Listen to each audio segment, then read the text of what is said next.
Namang amyendahan ng Section 14 ng Republic Act 8941 o ang pagreretiro ng watawat na Pilipinas isinusulong ng ilang ahensya. Kumuha pa tayong detalye dyan sa pag-ulat ng Star FM Manila. Iminumungkahi ng ilang ahensya ang pag-amyenda sa Section 14 ng Republic Act 8491 o ang nakagawiang pagreretiro ng watawat ng Pilipinas sa pamamagitan ng Sustainable Textile Recycling. Ayon sa Section 14 ng RA 8491 o Flag and Heraldic Code of the Philippines, dapat sumailalim sa pamamagitan ng pagsusunog at pagbabaon sa lupa ang mga hindi na maayos na watawat ng Pilipinas.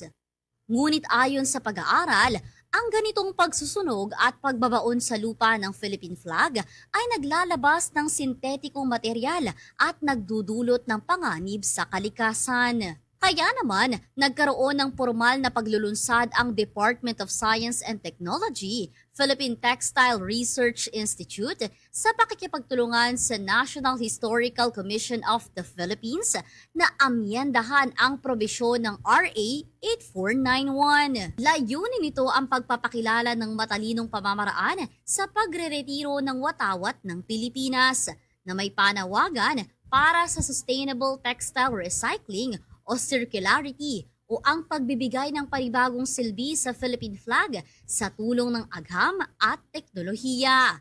Ngunit, pinapahalagahan pa rin ang kasaysayan tulad ng pangangalaga sa Philippine flag. Alagaan ng watawat ng Pilipinas sa bawat Pilipino. Ang aking watawat ang sagisag ng ating bansa.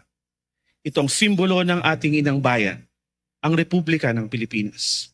Ito ang tatak ng pagsusumikap ng ating mga bayani at ng ating mga ninuno upang magkaroon ng kaginhawaan at kalayaan ang bawat Pilipino. Ang ating watawat ang sagisag ng tunay na kalayaan. Ang ating watawat ang kaluluwa ng ating bansa at nagsasaad ng ating lubos na pananampalataya sa Diyos at ng hangaring dalisay sa pagunlad ng bawat mamamayang Pilipino. Mula rito sa lungsod ng Taguig, nag-uulat Star DJ Kibi ng 102.7 Star FM Manila, and this is Bombo Radio Philippines, the #1 and most trusted source of news and information. Basta Radio, Bombo!